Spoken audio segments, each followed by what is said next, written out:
पहाड़ के ऊपर एक बड़ा महल बना हुआ था। वहाँ चित्रकला नाम की जादूगरनी रहती थी। वह हमेशा जवान और खूबसूरत रहती थी। गांव वाले उससे बहुत डरते थे। अगर वह गुस्सा हो जाए तो पूरा गांव खतरे में पड़ सकता था। गांव के लोग जादूगरनी से बहुत डरते थे। उन्हें पता था कि उसकी शक्ति बहुत बड़ी है, इसलिए वे उसकी हर बात मानते थे। जितना भी वे कमाते, उसका एक हिस्सा जादूगरनी को देना पड़ता। यह परंपरा कई सदियों से चली आ रही थी। माँ, जादूगरनी की वजह से हम चैन से नहीं रह सकते।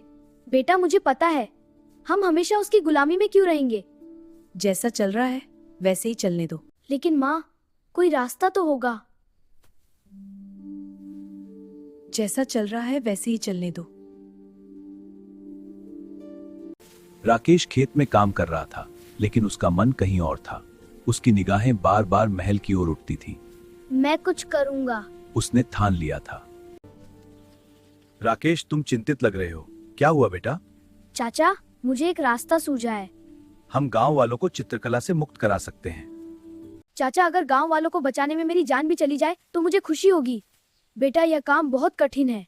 मैं कोशिश जरूर करूंगा। पहले भी कई लोग विरोध कर चुके हैं। बेटा, कई साल पहले एक किसान ने जादूगरनी को हराने की कोशिश की थी।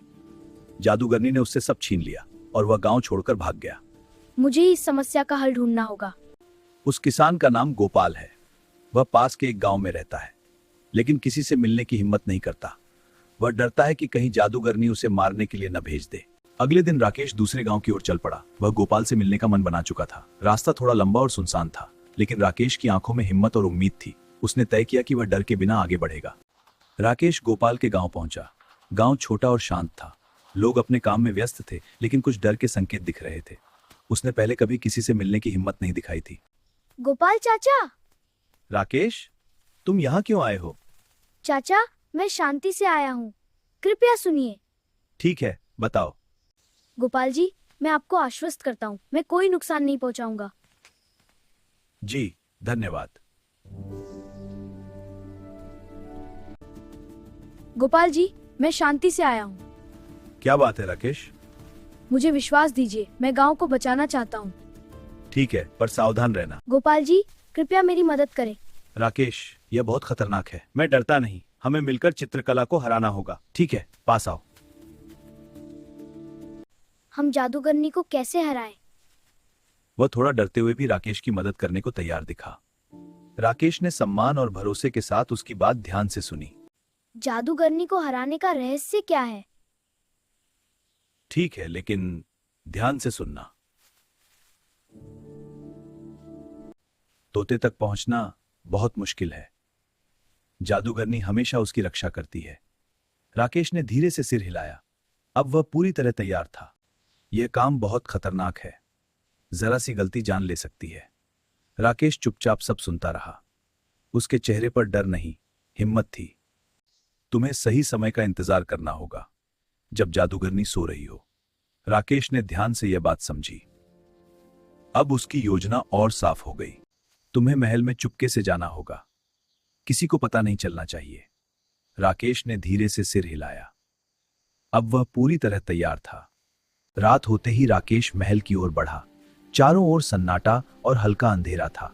वह धीरे धीरे कदम बढ़ा रहा था। उसकी नजरें सीधे महल पर थीं।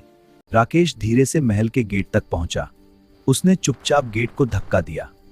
गेट धीरे धीरे खुल गया। राकेश सावधानी से अंदर चला गया। महल के अंदर अंधेरा और सन्नाटा था। राकेश धीरे धीरे आगे बढ़ रहा था। उसे हल्का डर भी लग रहा था, लेकिन उसने हिम्मत नहीं छोड़ी। राकेश एक अजीब कमरे में पहुंचा। वहां हल्की हरी रोशनी फैल रही थी। सामने मेज पर एक पिंजरा रखा था। पिंजरे में एक तोता बैठा था। राकेश धीरे धीरे पिंजरे के पास गया। उसने ध्यान से तोते को देखा। तोता भी उसे देखने लगा। दोनों की नजरें आपस में मिली। तुम यहाँ क्यों हो? तोता चुपचाप उसे देखता रहा। उसने हल्का सा सिर हिलाया, जैसे वह कुछ कहना चाहता हो। मैं कैद में हूँ। राकेश यह सुनकर चौंक गया। उसने ध्यान से तोते को देखा। अब सब कुछ बदलने वाला था। मेरे अंदर उसकी जान है। राकेश यह सुनकर हैरान रह गया। उसे अब सच का पता चल गया। यही जादूगरनी की सबसे बड़ी कमजोरी थी। राकेश गहराई से सोचने लगा। अब उसे सब समझ आ चुका था। उसने मन ही मन एक योजना बनाई। वह अब कुछ बड़ा करने वाला था। राकेश ने अपनी योजना पर काम शुरू किया। वह अब पूरी तरह तैयार था। उसने हिम्मत से एक कदम आगे बढ़ाया। अब कुछ बड़ा होने वाला था। मैं तुम्हारी मदद करूंगा। राकेश ध्यान से उसकी बात सुनने लगा। दोनों के बीच भरोसा बन गया। अब योजना और मजबूत हो गई। राकेश ने चारों ओर ध्यान से देखा। अब समय आ चुका था कुछ करने का। वह पूरी तरह सतर्क हो गया। अगला कदम बहुत जरूरी था। राकेश ने धीरे से लकड़ियां जलाईं। उसने धुआं कमरे में फैलाना शुरू किया। माहौल धीरे धीरे बदलने लगा। अब सब कुछ उसी पर निर्भर था। धुआं धीरे धीरे कमरे में भरने लगा। तोता अब असर महसूस करने लगा। वह हल्का सा बेचैन हो गया। राकेश चुपचाप सब देख रहा था। धुएं से जादूगरनी अचानक जाग गई। उसने घबराकर चारों ओर देखा। तोता अब कमजोर हो रहा था। खतरा और बढ़ गया था। जादूगरनी ने तुरंत पिंजरा उठा लिया। वह जल्दी से बाहर भागने लगी।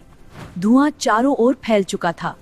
अब सब कुछ बहुत तेजी से हो रहा था। जैसे ही जादूगरनी बाहर भागी, राकेश ने तुरंत दरवाजा बंद कर दिया। जादूगरनी दरवाजा खोलने लगी। लेकिन अब बहुत देर हो चुकी थी। तोता धीरे धीरे कमजोर हो गया। कुछ ही पल में उसकी सांस रुक गई। उसी समय जादूगरनी भी गिर पड़ी। उसका अंत हो चुका था। धीरे धीरे धुआं खत्म होने लगा। जादूगरनी अब बिल्कुल शांत पड़ी थी। कमरे में फिर से सन्नाटा छा गया। खतरा अब पूरी तरह खत्म हो चुका था। अचानक तोते के शरीर में चमक आने लगी। वह धीरे धीरे फिर से जिंदा हो गया। राकेश यह देखकर हैरान रह गया। यह एक चमत्कार था। राकेश ने धीरे से पिंजरा खोला। तोता बाहर आकर उसके पास बैठ गया। वह अब आजाद था। माहौल शांत और खुशहाल हो गया। सुबह होते ही राकेश गांव पहुंचा। सब लोग उसे देखकर खुश हो गए। जादूगरनी का डर खत्म हो चुका था। हमें खुशी छा गई। गांव वाले बहुत खुश थे। सबने राकेश की तारीफ की। उसने सबको इस मुसीबत से बचाया। अब हर तरफ खुशी ही खुशी थी। राकेश ने सबको समझाया कि डर से कभी जीत नहीं मिलती। हिम्मत और समझदारी जरूरी है।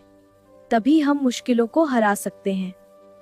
इस कहानी से हमें सीख मिलती है कि हिम्मत सबसे बड़ी ताकत होती है। समझदारी से हर मुश्किल आसान बनती है और सच्चाई हमेशा जीतती है। आपका बहुत बहुत धन्यवाद। इस कहानी को देखने के लिए हम जल्द ही नई कहानी लाएंगे। तब तक के लिए अलविदा। ऐसे ही मजेदार कहानियों के लिए जुड़े रहिए काबू कार्टून्स के साथ। अगली वीडियो देखने के लिए स्क्रीन पर दिए गए वीडियो पर क्लिक करें।